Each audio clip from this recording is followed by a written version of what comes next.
मेरे प्यारे बहनों भाइयों, नौजवान साथियों और अथाह अनुभव के भंडार हमारे बुजुर्गों, आपने देखा होगा कि बचपन में चंचलता ज़्यादा होती है, निश्चिंतता रहती है। जवानी में चंचलता घटती है, चिंताएं बढ़ती हैं, और बुढ़ापे में चंचलता तो बिल्कुल नहीं रहती और चिंताएं बहुत ज़्यादा बढ़ जाती हैं। अब सवाल उठता है कि हम ऐसा क्या करें कि बुढ़ापे में हमारे लिए चिंता न हो, तनाव न हो। कैसे हम अपने बुढ़ापे को चिंता मुक्त करें? आज की वीडियो इसी से संबंधित है। आप सभी ध्यान से वीडियो को अंत तक देखें। निश्चित रूप से आपको बुढ़ापे में चिंता मुक्त कैसे हो और बुढ़ापे का हमारा जीवन कैसे आनंददायक और खुशियों से भरा हो, इसका उत्तर आपको मिल जाएगा। साथियों, आप सभी इस बात को बखूबी जानते हैं कि जब हम किसी सफ़र पर जाते हैं, कहीं भी जाते हैं, तो कुछ तैयारी करते हैं। जैसे मान लीजिए हमें कल दिल्ली जाना है, तो हमें आज उसके लिए कुछ तैयारी करनी पड़ती है ताकि कोई असुविधा ना हो, सफ़र आराम से कट जाए, कोई समस्या ना आए। इसके लिए हम मौसम का ध्यान रखते हैं, एक्स्ट्रा कपड़े रखते हैं, दवाई रखते हैं, रुपए पैसे का इंतज़ाम करते हैं, जाने से एक दिन पहले पैकिंग करते हैं और ज़रूरी सामान रख लेते हैं। ऐसा तो नहीं होता कि हम ऐसे ही चल पड़ते हैं, बहुत सारे प्रबंध करने होते हैं, तब हम किसी गंतव्य को निकलते हैं। सोचिए, यदि हम बिना तैयारी के घर से निकल पड़े तो कितनी परेशानी आएगी। रुपए पैसे नहीं लिए तो कितनी कठिनाई का सामना करना पड़ेगा। मौसम के हिसाब से कपड़े नहीं रखे तो कितनी दिक्कत आएगी। जिस लोकेशन पर हमें जाना है उसकी रणनीति नहीं बनाई, उसके बारे में ज़रूरी जानकारी नहीं जुटाई, तो बहुत सारी मुश्किलों का हमें सामना करना पड़ता है। यदि हम ऐसे ही निकल पड़े, कोई तैयारी नहीं की, तो बहुत सारी मुश्किलें आनी ही आनी हैं। जो लोग बुढ़ापे में दुखी रहते हैं, चिंतित रहते हैं, ये ऐसे ही लोग होते हैं। नौजवानी से बुढ़ापे की ओर जाते हुए वो बिना किसी तैयारी के निकल पड़े। दिक्कत यही आ रही है। यदि इन्होंने ढंग का इंतजाम किया होता तो आज ये हालात नहीं होते। तो दोस्तों, जो लोग अभी जवान हैं उनको क्या करना चाहिए? जो लोग 50 पार कर चुके हैं उनके लिए क्या योजना है? और जिन्होंने जवानी के बाद बुढ़ापे में कदम रख दिया है, उन्हें अब क्या करना चाहिए जिससे ज़िंदगी खुशियों से भरी हो, कोई चिंता ना हो, बुढ़ापा चैन और सुकून से कटे। कैसे बुढ़ापे में बेफिक्र होकर, बेपरवाह होकर जिया जाए, इसके लिए हम आपको कुछ योजना बताने जा रहे हैं। तो दोस्तों, कुछ इंतजाम हमें उस सफ़र के लिए करना चाहिए जिस पर आज नहीं तो कल निकलना है। आप जानते हैं कि सब दिन एक से नहीं होते, परिवर्तन प्रकृति का नियम है। आज नहीं तो कल ये समय आना है। बुढ़ापा और मृत्यु शाश्वत हैं, आने ही आने हैं। एक बात यहाँ ये समझने वाली है कि बुढ़ापा और मृत्यु दोनों ही शाश्वत हैं, आने हैं, लेकिन बुढ़ापे और मृत्यु में केवल एक अंतर है। अंतर ये है कि बुढ़ापे की कोई गारंटी नहीं कि देखने को मिलेगा या नहीं मिलेगा। बुढ़ापा बड़े नसीब वाले को मिलता है, सबको ये भी नसीब नहीं होता। हाँ, मृत्यु के बारे में ऐसा नहीं है, ये निश्चित है। भले ही जवानी मिले ना मिले, बुढ़ापा मिले ना मिले, लेकिन मृत्यु मिलनी ही मिलनी है। तो इस सफ़र के लिए भी हमें इंतज़ाम करना चाहिए। लेकिन चूंकि आज का विषय बुढ़ापे से संबंधित है, तो हम इसी को ध्यान में रखकर बात कर रहे हैं। तो दोस्तों, क्या कोई योजना बनाई जा सकती है जिससे बुढ़ापे में चिंता मुक्त रहा जा सके? क्या हमें कोई ऐसा इंतजाम करना चाहिए जिससे बुढ़ापा चैन और सुकून से बीते? तो इसके लिए हमारा उत्तर है बिल्कुल। हमें बुढ़ापा आने से पहले कुछ इंतजाम करना चाहिए। हम जब 50 प्लस हो जाएं, तब हमें अलर्ट मोड में अपने बुढ़ापे के लिए काम करना चाहिए। और सबसे अच्छा तो ये है कि हम जवानी में ही कुछ ऐसे उपाय कर लें जो हमारे बुढ़ापे को चिंता मुक्त कर सकें। तो दोस्तों, जवानी में ही जो व्यक्ति अपने जीवन को व्यवस्थित कर लेता है, उसके लिए बुढ़ापा बोझ नहीं, वरदान बन जाता है। इस बात को समझ लीजिए। हम अपने नौजवान साथियों को सलाह देना चाहते हैं, कुछ समय बाद जिनका रिटायरमेंट होने वाला है। साथियों, पहले तो हमें ये सोचना चाहिए, चिंतन करना चाहिए कि हमारे जीवन का उद्देश्य क्या है, क्यों हमें ये जीवन मिला है, क्यों हमें ये मानव तन प्राप्त हुआ है। जन्म लेना, जवान होना, नौकरी करना, शादी करना, बच्चे पैदा करना, उन्हें पढ़ाना लिखाना, मौका हाथ लगे तो उनकी भी शादी करना, खूब पैसा कमाना, घर मकान बनाना और अंत में सब कुछ छोड़कर चल देना, क्या यही उद्देश्य है या कुछ और है? किसी कवि ने कहा है कि खाना पीना सोना उठना ये पशुओं का काम है, बंदे में बस फर्क यही जो लेता प्रभु का नाम है। खाना पीना सोना जागना बच्चे पैदा करना ये काम तो पशु भी कर लेते हैं, तो हम में और उनमें क्या अंतर रहा? क्या यही सब करने के लिए हम यहाँ आए हैं? तुलसीदास तो कहते हैं कि बड़े भाग मानुष तन पावा, सुर दुर्लभ सब ग्रंथन गावा। विचार करना, क्या हम मनुष्य हैं इसलिए तुलसीदास बड़भागी बता रहे हैं या कोई और बात है? मेरे प्यारे साथियों, ये जीवन का मकसद नहीं है। ये जो हम कर रहे हैं ये सही नहीं है, तो फिर सही क्या है इस पर विचार करो। जीवन का असल मकसद फिर क्या है? जीवन का असल मकसद जीवन का सार पाना, जीवन को सार्थक बनाना, यही जीवन का असल मकसद है।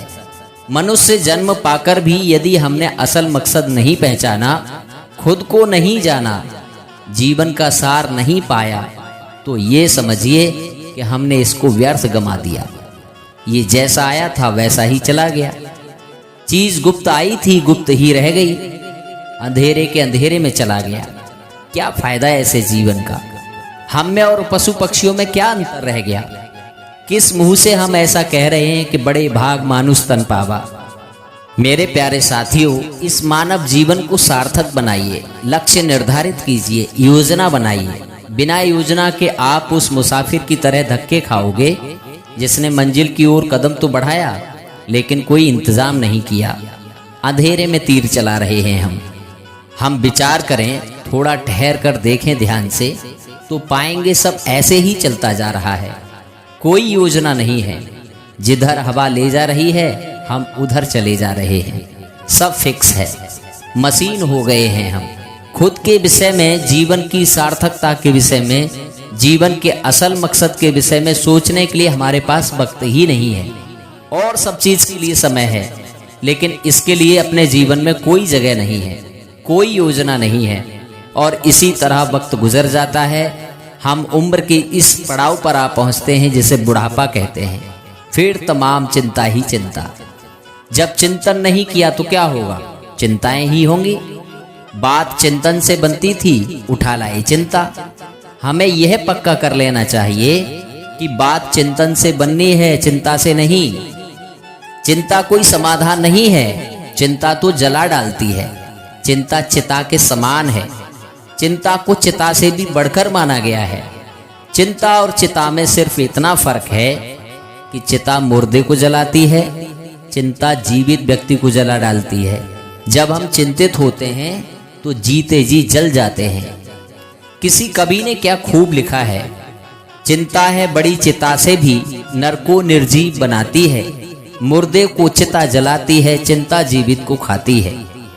तो मेरे प्यारे साथियों, चिंतन करो, चिंता मत करो। चिंता से कोई हल नहीं निकल सका है और न निकल सकेगा। अब सवाल यह है कि क्या योजना बनाएं? बचपन में खूब पढ़ो लिखो, ज्ञान अर्जन करो, जिज्ञासा रखो। जवानी में खूब धनार्जन करो। जीवन के इस रंग मंच पर जो भूमिका मिली है उसे ईमानदारी से निभाओ।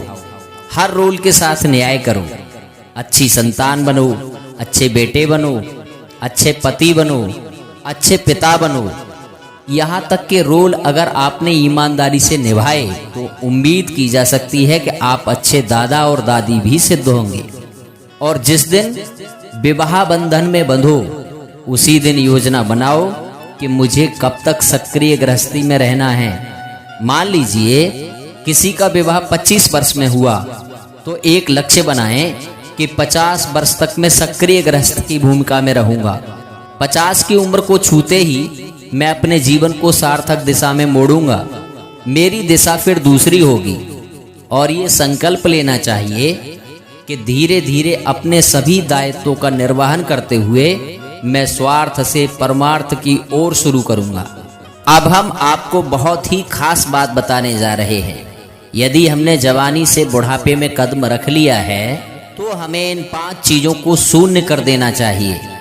50 पार होते ही हमें 5 चीज़ शून्य कर देनी चाहिए। 5 और शून्य मिलकर 50 होता है, तो 5 चीज़ें शून्य करना शुरू कर दो।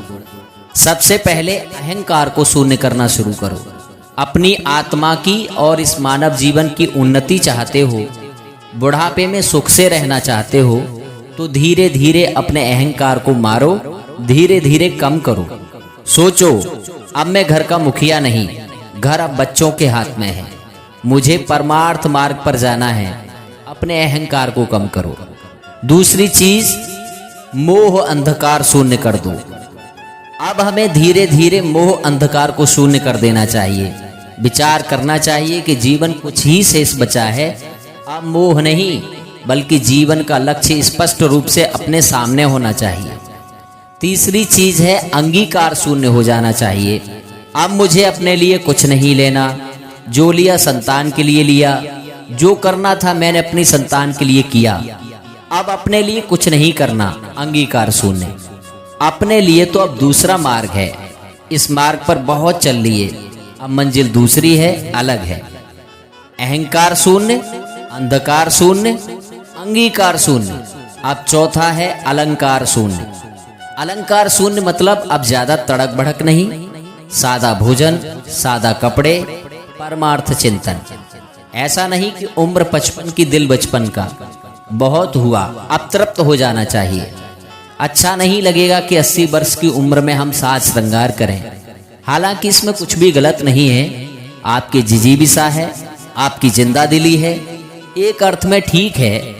लेकिन कायदे में उम्र के इस पड़ाव पर अलंकार शून्य हो जाना चाहिए। हर चीज का एक समय होता है। बहुत कर लिया साज श्रृंगार, अब अलंकार शून्य। अब जो समय बचा है उसे साज श्रृंगार में नहीं, परमार्थ मार्ग में लगाना है। अब अलंकार कम। और 5वां शून्य है अधिकार शून्य। अब घर में अपना अधिकार जताना बंद करो। बहुत अधिकार दिखा लिया, अब अधिकार मत जताओ। मालिक नहीं, अतिथि बनकर के जियो। मार्ग निर्णायक बनना छोड़ो, मार्गदर्शक बनकर जियो, तब जीवन का मजा है। 50 छूते ही ये योजना बनाओ। 60-65 तक धीरे धीरे कम कर लो, फिर शून्य करो, फिर देखना कितना आनंद आता है। 60-65 के बाद केवल अपने लिए जियो। अब हमें केवल अपने लिए जीना है, अपने लक्ष्य के लिए जीना है, परमार्थ के लिए जीना है, भक्ति के लिए जीना है। बचपन ज्ञानार्जन के लिए, जवानी धनार्जन के लिए, तो बुढ़ापा केवल पुण्यार्जन के लिए रिजर्व करना चाहिए। फिर चिंता पास नहीं आएगी। सब दायित्व तो पूरे कर लिए, कोई तृष्णा नहीं, कोई चिंता नहीं। अब मुझे क्या चिंता करना, अब मुझे क्या फिक्र करना। मैं अपना कर्तव्य पूरा कर चुका, जो संसार का कर्तव्य था। अब मेरा कर्तव्य केवल और केवल परमार्थिक कर्तव्य है, जिसे मुझे पूर्ण करना है। देखो, एक बात विशेष रूप से समझ लो, बड़ी बात है। बचपन में ऊर्जा का संग्रह ज्यादा होता है, खर्च बहुत कम। इसलिए देखा होगा आपने, एक बच्चा हरदम प्रसन्न रहता है, उछलता कूदता रहता है, किलकारी मारता है, उमंग होती है, आनंद की अवस्था है। इसलिए बच्चे की ग्रोथ ज्यादा होती है। जवानी में जितनी ऊर्जा का संग्रह होता है उतना ही खर्च होता है, इक्वल है। और बुढ़ापे में केवल खर्च ही होता है, ऊर्जा आती नहीं, केवल खर्च ही खर्च, संग्रह बिल्कुल नहीं। इसलिए बुढ़ापे में हम कितना ही उपाय करें, अपने शरीर को चाहे जैसे मेंटेन करें, झुर्रियों को खत्म नहीं कर सकते, झुर्रियों से बच नहीं पाओगे। बुढ़ापा इस बात का द्योतक है कि शरीर जीर्ण है। अब तुम्हारे पास ऊर्जा कम होगी, खर्च ज्यादा होगा। इसलिए जब आमदनी कम हो तो क्या करना चाहिए? खर्चे पर नियंत्रण करो, खर्चे कम करो, तब काम चल पाएगा। खर्चे में कटौती करने के लिए क्या करोगे? व्यर्थ के जंजालों से अपने आप को मुक्त करो। सबसे ज्यादा हमारा नुकसान होता है हमारे मन के तनाव और चिंता से, उससे बचो। आत्मा की तरफ दृष्टि रखो। घर परिवार व्यापार से मुक्त होकर वानप्रस्थ आश्रम में जियो। सत्संग सुनो, गुरुओं के सानिध्य में आ जाओ और धर्म का ध्यान करते हुए सार्थक जीवन जियो। और इस प्रकार तुम जियोगे तो आखिर तक जवान बने रहोगे, गारंटी है। कोई चिंता, फिक्र, तनाव, अवसाद तुम्हें छू नहीं पाएगा। इस तरह से जियोगे तो तुम्हारा बुढ़ापा तुम्हारे लिए वरदान बन जाएगा। फिर कोई चिंता नहीं, आनंद ही आनंद होगा। तुम्हारे चिंतन की ऐसी चमक पैदा होगी जो तुम्हारे जीवन को चमत्कृत करेगी। तो दोस्तों, ये थी हमारी आज की प्रस्तुति, जिसे आप अपने YouTube चैनल सत्यार्थ दर्शन पर देख रहे थे। उम्मीद है आपको ये विचार अच्छे लगे होंगे और आपके जीवन में काम आएंगे। आपसे निवेदन है, वीडियो को लाइक करें, अधिक से अधिक शेयर करें और चैनल को सब्सक्राइब अवश्य करें, ताकि हमारा और आपका ये जुड़ाव निरंतर बना रहे। आज के लिए इतना ही। ऐसी ही उपयोगी जानकारी लेकर फिर हम आपकी सेवा में प्रस्तुत होंगे। तब तक के लिए आप सभी खुश रहें, प्रसन्न रहें। हम आपके लंबे, सुखद और मंगलमय जीवन की कामना करते हैं। सभी को जय श्री राधे, जय जय श्री श्याम।